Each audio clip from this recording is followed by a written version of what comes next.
चंदनपुर की इस जर्जर झोपड़ी को गौर से देखिए। चारपाई पर पड़ा वो मासूम बच्चा भूख से नहीं बल्कि उस अनहोनी से चीख रहा है जिसने उसे दुनिया में आते ही अनाथ कर दिया। ऊपर चारपाई पर जिंदगी बिलख रही है और नीचे ठंडी जमीन पर उसके माँ बाप की लाशें पड़ी हैं। क्या ये महज एक इत्तेफाक है या कोई ऐसी अनजानी ताकत जो इस नन्ही जान को खुशियां नहीं बल्कि अपनों की चिताओं का बोझ उपहार में दे गई? दिल पर हाथ रख कर देखिए इस मासूम की वो दास्तां जिसे सुनकर पत्थर दिल भी रो पड़ेंगे। भगवान, अरे मेरी फूटी किस्मत, विधाता क्या यही काला दिन दिखाने के लिए मुझे जिंदा रखा था? बेटा, बहू, एक बार तो आंखें खोलो, देखो तुम्हारा ये मासूम अंश तुम्हें पुकार रहा है। अरे कम से कम एक बार तो इसे अपनी गोद में भर लिया होता। मत रो मेरे लाल, मत रो। तुझे क्या पता कि तूने आज अपनी माँ की ममता नहीं बल्कि अपनों की लाशों के बीच आंखें खोली हैं। अब इस उजाड़ दुनिया में तेरा और मेरा कौन सहारा बनेगा? कमला देवी का विलाप अभी थमा भी नहीं था कि झोपड़ी के बाहर भारी कदमों की आहट हुई। ठाकुर बलदेव गांव के कुछ लोगों के साथ दरवाजे पर आ खड़ा हुआ। उनकी आंखों में संवेदना नहीं बल्कि एक खौफनाक नफरत और अंधविश्वास का साया साफ दिखाई दे रहा था।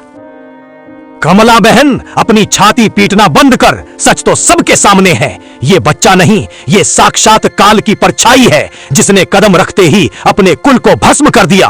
चंदनपुर की पावन मिट्टी पर इस अपशकुन के लिए कोई जगह नहीं। जिस बालक ने जन्मते ही अपने सगे माँ बाप को निगल लिया, वो कल पूरे गांव को खा जाएगा। इसे इसी वक्त सीमा से बाहर उस गहरी अंधेरी खाई में फेंक आओ, वरना अंजाम बहुत बुरा होगा। ठाकुर साहब, आपकी आंखों में रहम का एक कतरा भी नहीं। ये अनाथ बच्चा है, इसे आपकी लानत नहीं सहारे की जरूरत है। क्या एक मासूम अनाथ बच्चा आप जैसे ताकतवर लोगों को डरा रहा है? शर्माने चाहिए आप सबको इस बुज़दिली पर। ये बच्चा मेरा खून है, मेरा पोता है। ये कोई आफत नहीं, ईश्वर की अमानत है। मैं इसे पालूंगी, सीने से लगाकर बड़ा करूंगी। देखूंगी कौन इसे मुझसे छीनता है। ममता की पट्टी अपनी आंखों से हटा ले कमला। हम अपनी और अपने बच्चों की जान जोखिम में नहीं डाल सकते। ये ठाकुर बलदेव का फैसला है और यही गांव का न्याय है। हमें अपनी आने वाली पीढ़ियों की चिंता है, इस मौत के दूत की नहीं। ये बालक नहीं, ये काल का साया है। इस मनहूस को त्याग दे, वरना तू भी इस गांव के लिए आज से मर गई। मंजूर है मुखिया जी, अगर एक बेगुनाह बच्चे को अपनाना मौत है तो कमला को ये मौत 100 बार मंजूर है।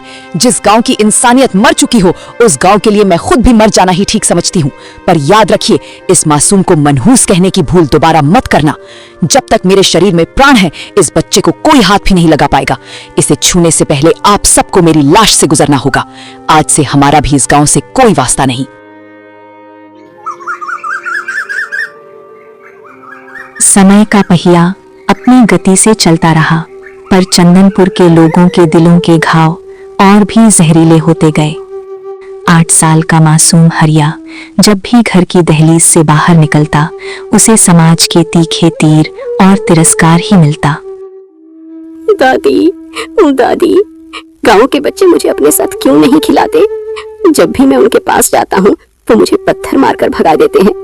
वो कहते हैं कि मैं एक राक्षस हूँ और मैंने अपने ही माँ बाप को मार डाला। दादी, क्या मैंने वाकई ऐसा कुछ बुरा किया है? मुझे तो याद भी नहीं। नहीं मेरे लाल, तू कोई राक्षस नहीं है। तू तो मेरा सबसे प्यारा चांद है।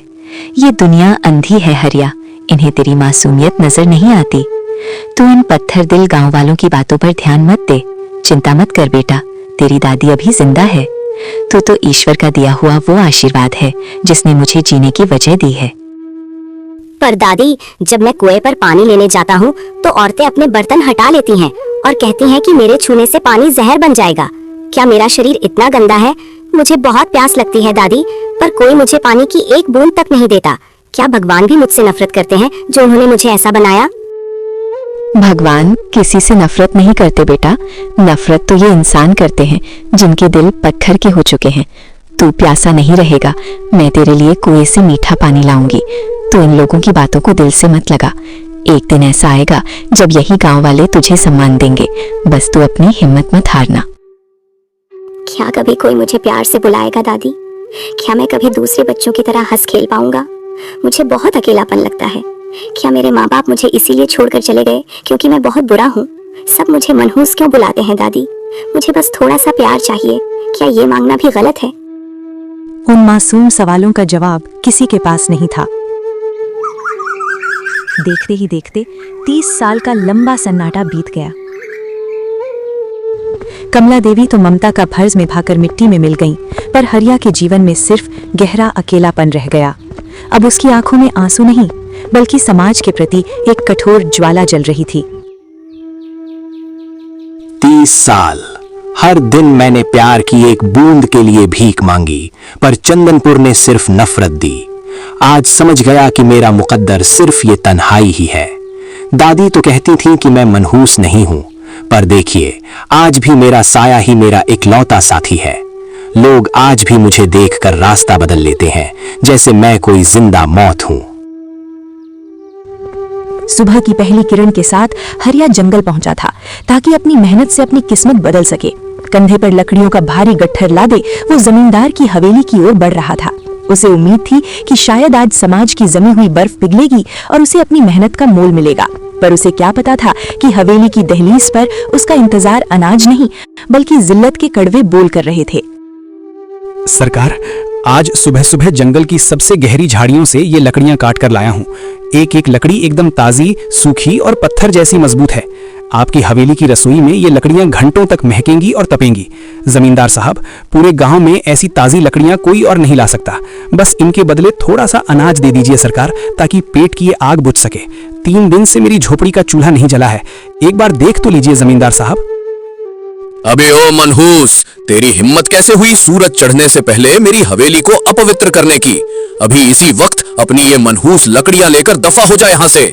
तुझे क्या लगता है तेरी लाई हुई लकड़ियां जलाकर मैं अपने घर की सुख शांति को राख कर दूंगा? जिस दिन से तू पैदा हुआ है इस गांव की खुशहाली को निगल गया। अगर इन लकड़ियों की आंच मेरी रसोई तक पहुंची तो मेरा पूरा खानदान तेरी इस मनहूसियत की भेंट चढ़ जाएगा। जमींदार साहब, 30 साल बीत गए, क्या मेरी इस मेहनत का कोई मोल नहीं? मैंने तो इसी गांव की मिट्टी में जन्म लिया है। क्या भूखा मरना ही मेरी तकदीर में लिखा है? लकड़ियां मत लीजिए सरकार, पर कम से कम इंसान समझकर एक वक्त की रोटी तो दे दीजिए।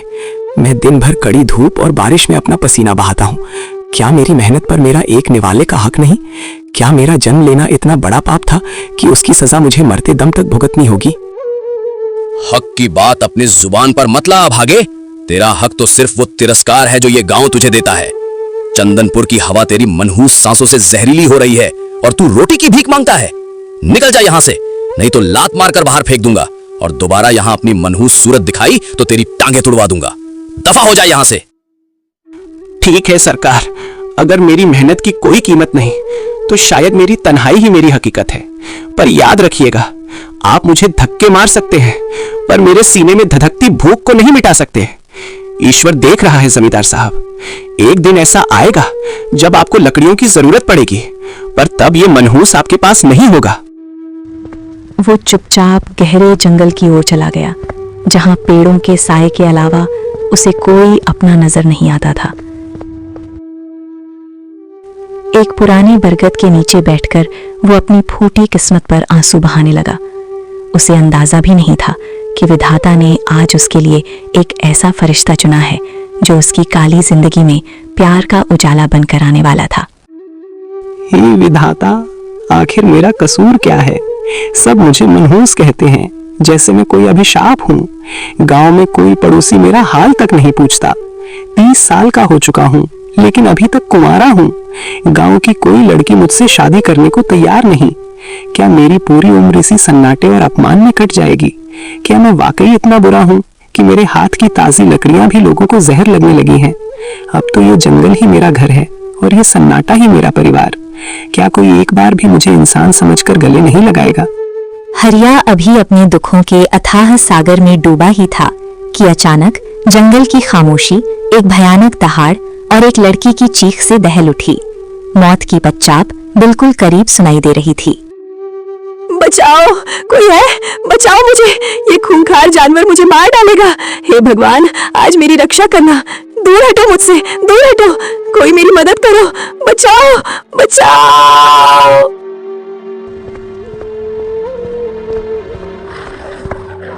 हरिया अपनी चमकती कुल्हाड़ी लेकर एक चट्टान की तरह बीच में खड़ा हुआ। शेर उसकी आंखों में मौत का बेखौफ मंजर देखकर ठिठक गया। हरिया की एक दहाड़ और हाथ में लहराती कुल्हाड़ी ने जंगली जानवर को भी पीछे हटने पर मजबूर कर दिया। शेर वहां से भाग गया। शुक्रिया, बहुत बहुत शुक्रिया। अगर आज आप सही वक्त पर ना आते तो वो दरिंदा शेर मुझे अपना निवाला बना लेता। आप कौन है? भगवान ने आपको मेरे लिए फरिश्ता बनाकर भेजा है। मेरा नाम सुनीता है। मैं रास्ता भटक गई थी और इस मुसीबत में फंस गई। फरिश्ता? नहीं लड़की, तुमने मुझे गलत पहचान लिया। मैं तो चंदनपुर का वो बदनसीब इंसान हूँ जिसे लोग मनहूस कहते हैं। मेरा नाम हरिया है। गांव वाले तो मेरे साये से भी दूर भागते हैं और तुम मुझे फरिश्ता कह रही हो। मनहूस? ये कैसी बातें कर रहे हैं आप? जिसने अपनी जान दांव पर लगाकर एक अनजान लड़की को बचाया, वो मनहूस कैसे हो सकता है? हरिया जी, लोगों की बातें पत्थर की तरह होती हैं, उन्हें दिल पर मत लगाइए।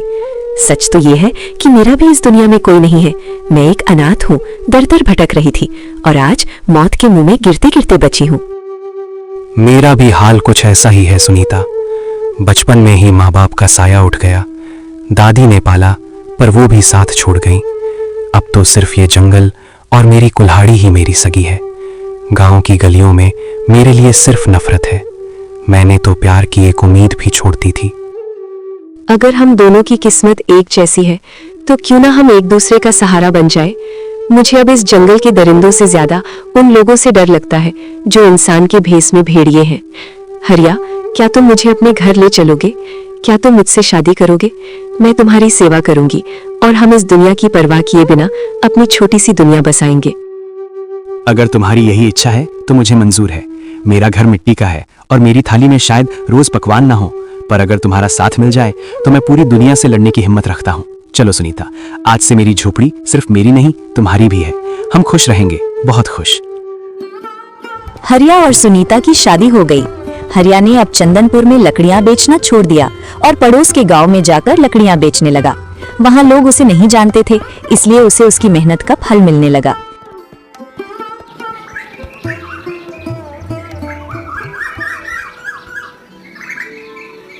धीरे धीरे उनकी झोपड़ी खुशियों से चहकने लगी। एक दिन सुनीता ने हरिया को वो खुशखबरी दी जिसका उसे बरसों से इंतजार था। हरिया जी, आज मैं बहुत खुश हूँ। हमारे घर में एक नन्हा मेहमान आने वाला है।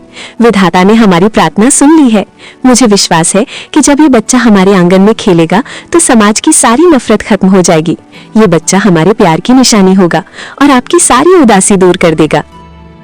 सुनीता, तुमने मुझे आज वो खुशी दी है जिसकी मैंने कभी कल्पना भी नहीं की थी। मैं बहुत मेहनत करूंगा, अपने बच्चे के लिए ढेर सारे खिलौने लाऊंगा और उसे कभी मनहूस शब्द नहीं सुनने दूंगा। वो चंदनपुर का सबसे भाग्यशाली बच्चा होगा। मैं उसे पढ़ाऊंगा, लिखाऊंगा और एक बड़ा आदमी बनाऊंगा। हाँ, वो बिल्कुल आपकी तरह बहादुर और नेक दिल होगा। बस आप अपना ध्यान रखा कीजिए। आप बहुत थक जाते हैं। अब हमारी जिम्मेदारी और बढ़ गई है। मैं चाहती हूँ कि हमारे बच्चे को इस दुनिया का सारा प्यार मिले जो हमें कभी नहीं मिल पाया। मैं उसे दुनिया की हर मुसीबत से बचाऊंगा सुनीता। मेरी कुल्हाड़ी अब सिर्फ लकड़ियां नहीं काटेगी, बल्कि मेरे परिवार की रक्षा के लिए ढाल बनेगी। तुम बस अपना ख्याल रखो। अब इस घर में सिर्फ खुशियां ही रहेंगी। कोई नफरत, कोई श्राप हमें छू भी नहीं पाएगा। पर नियति को कुछ और ही मंजूर था। वो काली रात आई जब सुनीता को प्रसव पीड़ा शुरू हुई। बाहर तूफान चल रहा था, जैसे कुदरत फिर से किसी अनहोनी का इशारा कर रही हो। हरिया बेबस होकर झोपड़ी के बाहर बेचैनी से टहल रहा था। अचानक झोपड़ी के अंदर से एक दर्दनाक चीख सुनाई दी और फिर सब कुछ खामोश हो गया। सुनीता, सुनीता, क्या हुआ? तुम ठीक तो हो ना? कोई कुछ बोलता क्यों नहीं? हे भगवान, आज मेरी रक्षा करना। दाई माँ, बताओ मेरा बच्चा कैसा है?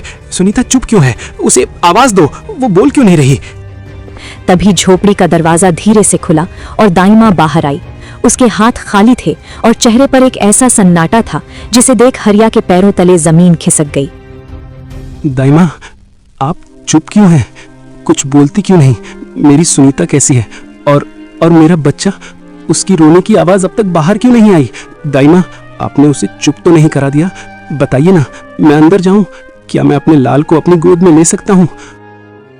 हरिया बेटा, विधाता को कुछ और ही मंजूर था। मैंने बहुत कोशिश की, बहुत दुआएं मांगी, पर मैं हार गई। तेरी किस्मत ने फिर से दगा दे दिया बेटा। बच्चा दुनिया में आने से पहले ही अपनी सांसें छोड़ चुका था। वो मरा हुआ पैदा हुआ है हरिया। और तेरी पत्नी सुनीता भी उस नन्हे को बचाने की जंग में हार गई। वो तुझे हमेशा के लिए अकेला छोड़कर चली गई बेटा। नहीं, आप झूठ बोल रही हैं। ऐसा नहीं हो सकता। सुनीता ने मुझसे वादा किया था कि वो मुझे कभी अकेला नहीं छोड़ेगी। और मेरा बच्चा, वो तो मेरा राजकुमार था, वो कैसे मर सकता है? दाई माँ, आप मजाक कर रही हैं ना? हटिए मेरे रास्ते से, मैं अपनी आंखों से देखूंगा।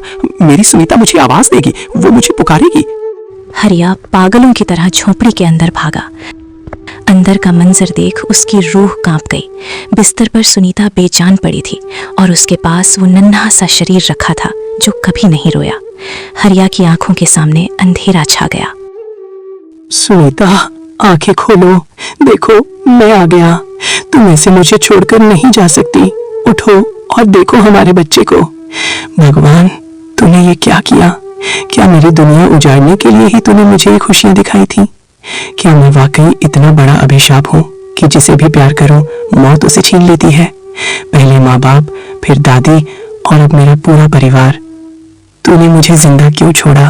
मार दे मुझे भी। सुनीता और अपने बच्चे को खोने के बाद हरिया एक चलती फिरती लाश बन चुका था। चंदनपुर के लोगों के लिए अब वो सिर्फ मनहूस नहीं बल्कि साक्षात काल था। लोग उसे देखते ही अपने दरवाजे बंद कर लेते।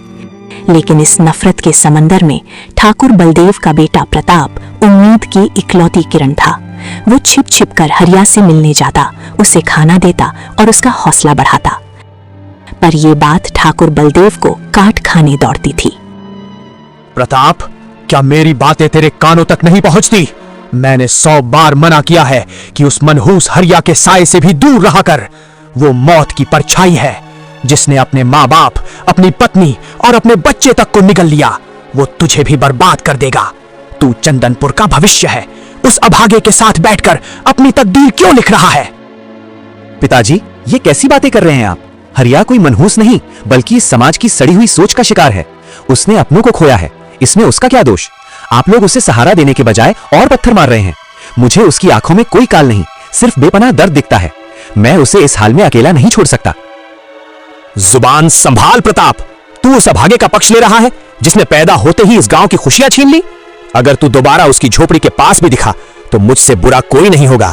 मैं तुझे हवेली में कैद कर दूंगा, पर तुझे उस मौत के सौदागर के पास नहीं जाने दूंगा। चंदनपुर के मुखिया का बेटा एक मनहूस का दोस्त कहलाए, ये मुझे बर्दाश्त नहीं। अगर दोस्ती करना गुनाह है तो मैं ये गुनाह बार बार करूंगा। आपने उसे बचपन से दुत्कारा है, इसीलिए वो आज ऐसा है। उसे नफरत की नहीं, थोड़े से प्यार और हमदर्दी की जरूरत है। मैं आज जा रहा हूं उसे ये बताने कि पूरी दुनिया उसके खिलाफ हो सकती है, पर प्रताप उसका साथ कभी नहीं छोड़ेगा। आपकी लकीरें मेरा रास्ता नहीं बदल सकती। चला जा, पर याद रखना प्रताप, अगर उस मनहूस की वजह से तुझे कुछ हुआ तो मैं उस हरिया की बोटी बोटी काटकर गिद्धों को खिला दूंगा। वो खुद तो डूबा है, तुझे भी साथ ले डूबेगा। तू अपनी बर्बादी को खुद दावत दे रहा है। हवेली की ऊंची दीवारों के पीछे ठाकुर बलदेव का गुस्सा 7वें आसमान पर था, पर प्रताप के कानों में सिर्फ अपनी दोस्त हरिया का दर्द गूंज रहा था। अपने पिता की सख्त हिदायत और नफरत को ठुकराकर प्रताप सीधा हरिया की उस टूटी फूटी झोपड़ी की तरफ निकल पड़ा।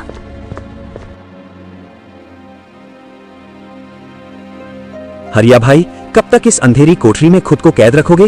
देखो, आज की सुबह कितनी ताजी और खूबसूरत है। चलो उठो और मेरे साथ उस पुराने तालाब के किनारे चलो। वहां की ठंडी हवा और शांत पानी तुम्हारे इस भारी मन को थोड़ा हल्का कर देगा। प्रताप, तुम यहाँ क्यों आए हो? ठाकुर साहब को पता चला तो अनर्थ हो जाएगा। देखो प्रताप, मुझसे दूर रहो। लोग ठीक ही कहते हैं, मैं एक अभिशाप हूँ। मेरी पत्नी, मेरा बच्चा सब चले गए। मैं नहीं चाहता कि मेरी मनहूसियत का साया तुम पर भी पड़े। जो भी मेरे करीब आता है मौत उसे छीन लेती है। वही पुरानी बातें। हरिया, तुम मेरे बचपन के दोस्त हो। मैं इन सब अंधविश्वासों को नहीं मानता। तुम कोई मनहूस नहीं हो, बस तुम्हारा वक्त बुरा है। आज मैं तुम्हारी एक नहीं सुनूंगा, तुम्हें मेरे साथ चलना ही होगा। देखना, वहां पुरानी यादें ताजा करेंगे तो तुम्हारा मन बिल्कुल ठीक हो जाएगा।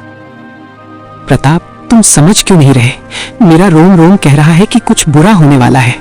तुम चंदनपुर के भविष्य हो, तुम्हारा एक एक पल कीमती है। मुझे मेरी तन्हाई के साथ छोड़ दो, यही सबके लिए अच्छा होगा। मुझे यहाँ से बाहर निकलने में डर लग रहा है। आज तुम्हारी एक नहीं चलेगी। आज चंदनपुर का होने वाला मुखिया तुम्हें हुक्म दे रहा है। उठो और मेरे साथ चलो।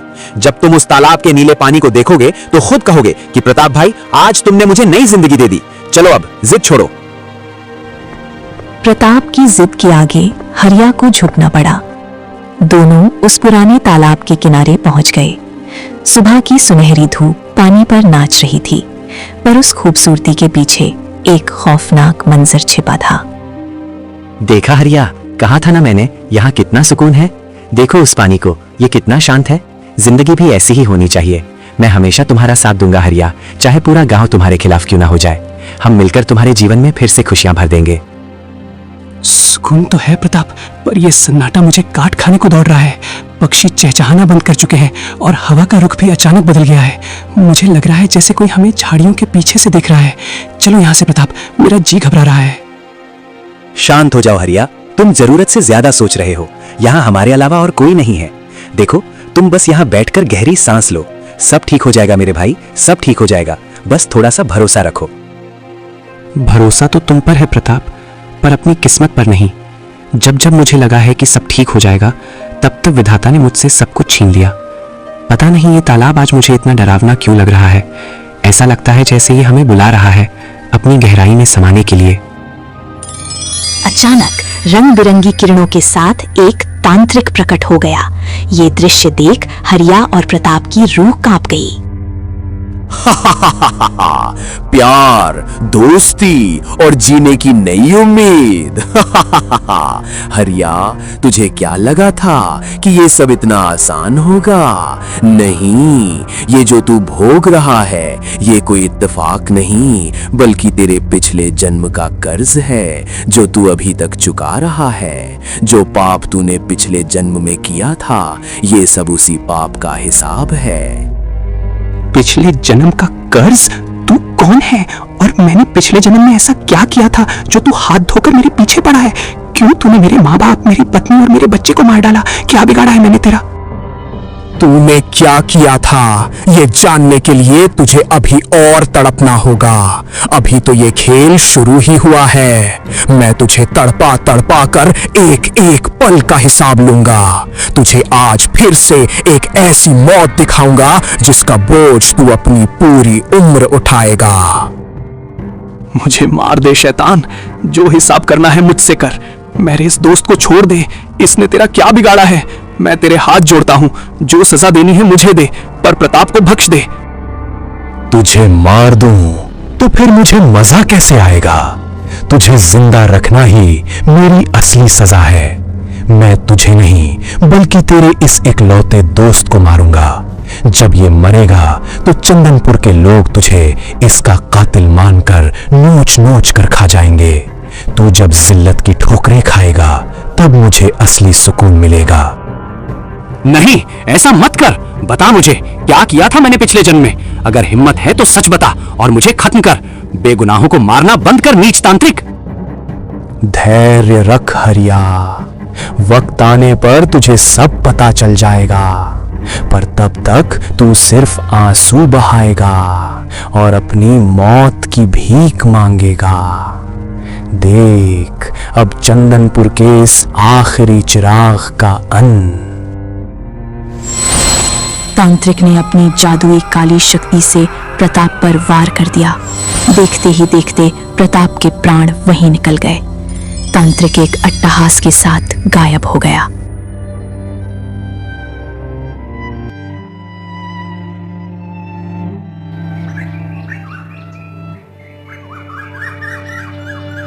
चंदनपुर की ठंडी सुबह अचानक मातम की चीखों से दहल उठी। जब हरिया अपने दोस्त प्रताप की बेजान लाश को कंधे पर लादे गांव की सरहद पर पहुंचा तो जैसे पूरे गांव का कलेजा फट गया। हवेली का इकलौता वारिस, चंदनपुर की आंखों का तारा प्रताप अब खामोश था। दोपहर ढलते ढलते नदी के किनारे प्रताप की चिता सजाई गई। ठाकुर बलदेव मुखिया की आंखों में आंसू नहीं बल्कि दहकता हुआ कोयला था। पूरे गांव ने मिलकर भारी मन से अपने राजकुमार का अंतिम संस्कार किया। जैसे ही चिता की लपटें आसमान छूने लगी, मुखिया ने एक भयानक प्रण लिया। मेरे बच्चे, तू इस मनहूस की दोस्ती की भेंट चढ़ गया। चंदनपुर के लोगों, गवाह रहना, आज इस चिता की आग तब तक ठंडी नहीं होगी जब तक उस दरिंदे को उसके किए की सजा न मिल जाए। आज शाम गांव के चौक पर महापंचायत बैठेगी।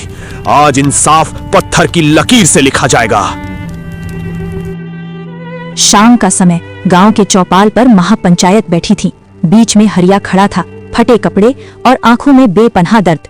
चारों तरफ से सैकड़ों आंखें उसे नफरत से घूर रही थीं। हरिया, आज चंदनपुर की पंचायत तुझसे जवाब मांगती है। जिस थाली में तूने खाया उसी में छेद किया। प्रताप तुझे अपना भाई मानता था और तूने ही उसे उस काल तालाब में धक्का दे दिया।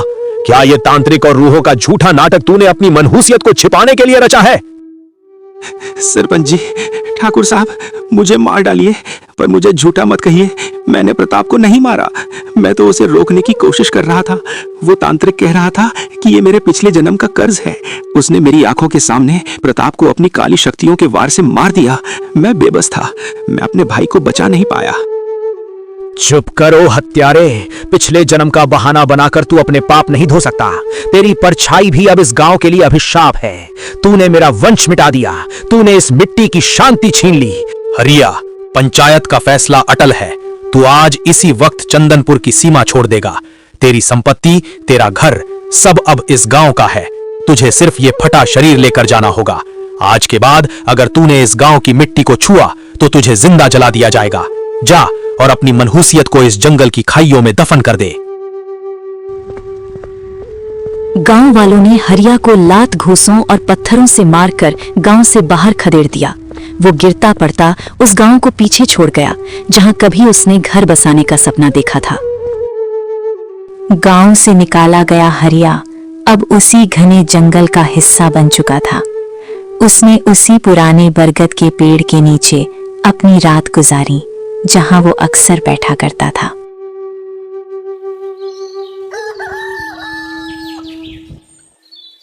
अगले दिन पत्थर और टहनियों को जोड़कर उसने एक छोटी सी झोंपड़ी तो बना ली, पर मन का बोझ कम न हुआ। जंगली फल खाकर पेट तो भर जाता, पर आत्मा भूखी थी, इंसाफ की और थोड़े से सुकून की। कई महीने बीत गए। हरिया का शरीर हड्डियों का ढांचा बन चुका था। एक रात उसे नींद नहीं आई। वो अपनी झोपड़ी के बाहर बैठकर आसमान को देखता रहा। ए विधाता, आखिर कब तक मैं इस जानवरों जैसी जिंदगी को ढोता रहूंगा? दुनिया ने तो मुझे त्याग दिया, पर क्या तुम भी मुझसे मुख मोड़ लोगे? नहीं, मुझे यकीन है कि अगर मैं तुम्हारे दरबार में मत्था टेकूंगा तो तुम मेरी पुकार जरूर सुनोगे। कल सुबह सूरज उगने से पहले मैं गांव के मंदिर जाऊंगा। जब सब सो रहे होंगे तब मैं अपने प्रभु के दर्शन करूंगा। शायद वहीं से मेरे जीवन का कोई नया रास्ता निकले। भोर का समय था। चंदनपुर अभी भी गहरी नींद में था। हरिया साई की तरह छिपता हुआ मंदिर पहुंचा। सामने मुखिया ठाकुर बलदेव खड़ा था, जो हरिया को देख लेता है। अबे ओ मनहूस, तेरी हिम्मत कैसे हुई चंदनपुर की सीमा में फिर से पैर रखने की, और वो भी इस पवित्र मंदिर की सीढ़ियों पर? क्या तूने सोचा था कि रात के अंधेरे में तू यहां आएगा और हमें पता नहीं चलेगा? तेरी परछाई पड़ने से ही ये मंदिर अपवित्र हो गया है। सरकार, मुखिया जी, मैं यहाँ किसी को नुकसान पहुंचाने नहीं आया। मैं तो बस अपने प्रभु के दर्शन करना चाहता हूँ। माँ बाप, पत्नी, बच्चा और दोस्त सबको खो चुका हूँ। अब बस इस ईश्वर का ही सहारा बचा है। मुझे बस एक बार मत्था टेक लेने दीजिए। मैं वादा करता हूँ कि सूरज की पहली किरण से पहले मैं वापस जंगल चला जाऊंगा। दर्शन? तेरे जैसे पापी और मनहूस को भगवान भी नहीं देखना चाहते। तूने मेरे इकलौते बेटे प्रताप की बलि ले ली और अब यहाँ अपनी खैरियत मांगने आया है।